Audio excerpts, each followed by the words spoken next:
Hey fellow tennis nerds, this is the Yonex Percept line. You can say what you want about the name, but it replaces the V-Core Pro to avoid some confusion with the V-Core and the V-Core Pro.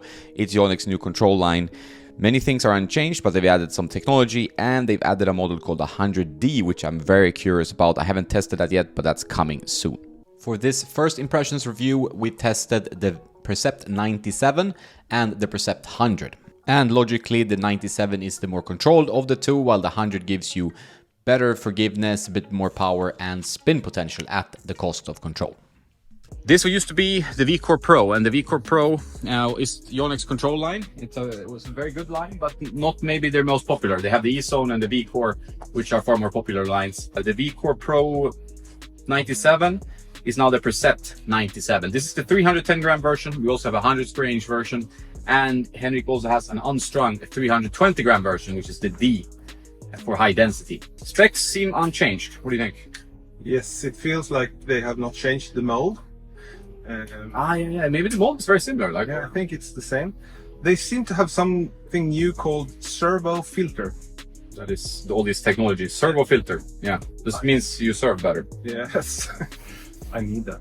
I have tried the 97 quite a lot. I have tried the 100 quite a lot. And I also already, as you can see, added quite a lot of lead because the swing weight on both was just too light. This is like 310 or 315 maybe. 315. Yeah. The string pattern looks a bit denser in this one than the previous edition. I don't know if that's true. We'll have to compare them. But first hit for me, you like this. Let's see. Yeah, it's a very light racket to use. It's easy to maneuver the ball. It feels like if you're taking the ball in the hand and throws it, it goes exactly where you want this ball to go. Very controlled, yeah. It feels like, I think they have made the upper part of the racket a bit stiffer and here a bit softer. More flex in the throat. And a little bit firmer, which is good because the previous one was a bit flexier here, and sometimes you lost the ball a bit. I think. Yeah. Now maybe you have a little bit more power because these are low power. But this racket is strung with the Polytour Strike from Yonex in 22 kilos.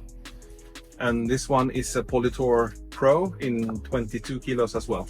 So for this playtest, we tried the 97 and the 100 with the strings, as you can see here. And yeah, both positive impressions. I felt like the 97, which had no weight added, was a bit too light. I prefer the 100 with the yellow string. I played much better with that one. Actually, very nice racket. I liked that it stiffened it up because I felt like the 63 stiffness on the previous edition had the ball not getting enough punch and maybe being a little bit too flexible in the hoop for what the racket is. So with the modern game, I feel like a little bit of stiffness is helping me at least play a bit better. So I do like a tad stiffer racket these days. Overall, I like the 100 more, as I said. I think that is a very strong improvement compared to the previous version. But the same is what Henrik said about the 97, which he has tried quite a lot. These feel more solid, a bit more potent, a bit more dangerous as attacking weapons than the previous generation rackets. Not everyone will like that they've removed some of the flex feel and put that in the shaft instead, but I feel like it's a good thing. They needed to make these rackets a bit more user-friendly, and that's what they've done. So I think for most players it will be a good update, and I hope to soon get the other models so I can have a proper playtest. I'm not sure exactly what demos I'm getting from Yonex.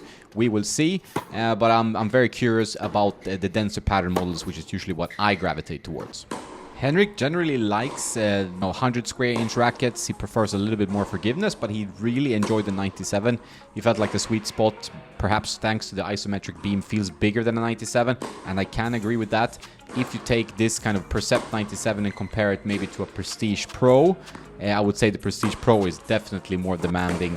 This one is as forgiving as you can get a more control-oriented racket. So the 97 is definitely worth considering for advanced, intermediate to advanced players who are looking for a weapon but a smaller head size. So in conclusion, the first impressions of the Percept 197 is that this is an interesting update.